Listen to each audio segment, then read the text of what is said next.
there have always been quiet builders. The ones who repair the breaches. The ones who plant the seeds, strengthen the foundations. Not for recognition, but because the work matters. The ruins of Jerusalem, for example.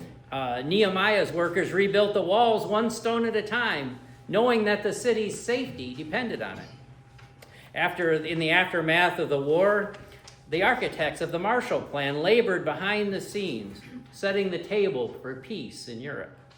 And during the Civil Rights Movement, there were organizers who typed flyers late into the night, who fed volunteers and opened their homes to weary travelers. Now, their names are not in the history books, but their fingerprints are on everything. In the text that we're about to hear, Jesus ponders a kind of a labor shortage.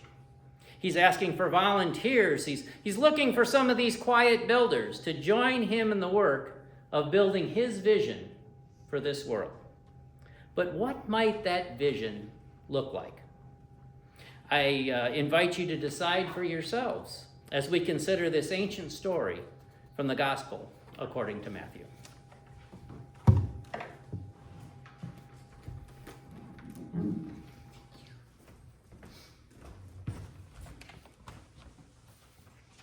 Today's reading is Matthew 9:35 through 38.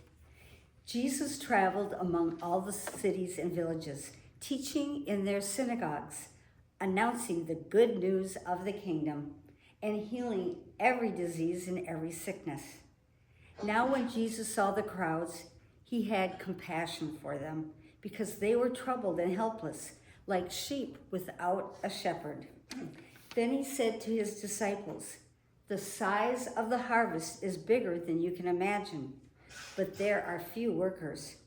Therefore, plead with the Lord of the harvest to send out workers for his harvest." That ends reading.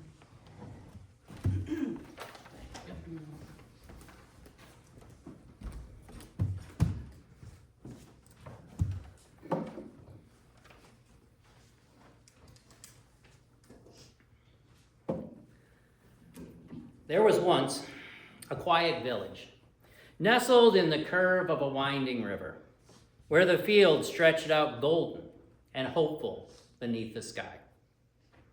In this village, there lived an elderly woman named Miriam. Now, Miriam had lost much in her life. She lost her partner, she lost her only son, and she lost her strength to work the land. But Miriam found solace in tending a small garden behind her cottage. She found hope in the growing of things. Now, one bitter winter, a young family moved into a rundown house nearby. The clothes were thin, and the children were often hungry, and their spirits were weighed down by the uncertainty of starting anew in unfamiliar surroundings. Now, many of the villagers pitied them, but none of them actually did anything to help this family. Perhaps they were unsure of how to approach them, or how to talk to them, or how to meet their needs. They had compassion, but no action. That is, except for Miriam. You see, one morning she spotted the children shivering by the roadside, and she took it upon herself to take a basket to their door. It was filled with some potatoes and carrots and a small loaf of bread. She knocked softly and offered what she could with warmth. And it was a warmth that transcended her words. The family accepted her gifts with gratitude, and though Miriam had little, she continued to share what she had tended in her garden. She also shared a little bit of honey once in a while, or a handful of herbs. Sometimes it was just a story to brighten the gloom.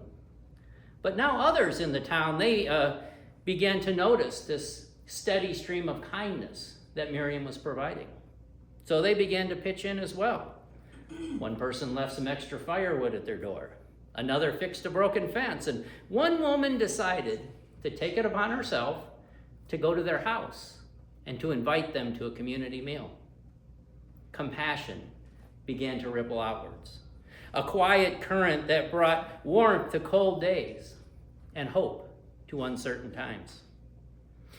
But it was not the grand gestures. It was not the praise that transformed this village. Instead, it was a steady, unseen work of people like Miriam, the quiet builders whose compassion, like seeds planted in the spring, grew into bonds of care and generosity. Now, previously, I mentioned the term quiet builders in relation to those who contribute steadily without seeking recognition. This group represents people capable of making a positive impact and participating meaningfully in the building of human connections based on gratitude and generosity. Such efforts are not motivated by prestige or fear, but by making a commitment to repairing and creating. Their motives come from a deeply embedded set of values that have been passed down from previous generations, encouraging continued work towards a more equal and generous society. And even if the work is not completed in our lifetime, the incremental progress that we make serves to create a clearer path for future generations as they begin to share their compassion. In the gospel reading from Matthew, Jesus articulates a lack of these quiet builders. He says to his disciples, the size of the harvest is bigger than you can imagine, but the workers are few. You see, Jesus saw many struggling individuals, people who weren't receiving any support from those who had the ability to help. And the text says that he had compassion for them. He had compassion for them. Now, the word compassion literally means to suffer with. And Jesus didn't see enough people willing to have compassion for, to suffer with the sick and the marginalized. And unfortunately, the same thing is still true today. There's an ever-widening gap between the haves and the have-nots, between the poor and the rich. So the question for us, I think, is this: how do we show compassion for the lost and the lonely? How do we suffer with those on the margins of society? How do we, as people of faith, become quiet builders? Well, theologian Howard Thurman had an interesting approach to questions like these. He said, "Don't ask what the world needs. Ask what makes you come alive, and go do that. Because what the world needs is people who have come alive." Don't ask what the world needs. Do what makes you come alive. What makes you come alive? Now, I love this. I love it because it bridges that gap between the helpers and the people being helped. It makes a deep and personal connection between those who are generous with what they have and those who are grateful for the handout. Because you see, it's finally not a matter of those with privilege saying, "Look at me, how great I am. I'm helping all these poor people down here. Aren't I so great?" No, that's not what it's about. It's about journeying with those who are struggling and finding our humanity along the way. That's what makes us come alive. And it's in this aliveness, to borrow a phrase from Brian McLaren, it's in this aliveness that we continue to be and become, to an even greater degree, quiet builders of God's vision for humanity. A hopeful vision of a people who love deeply and share generously. A people who care for their neighbors, all of their neighbors. A people who respect and conserve God's beautiful creation.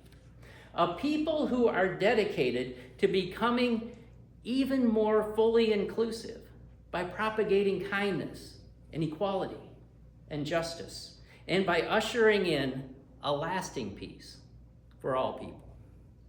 Now, I'm going to leave you with this today, and no surprise, it's a poem.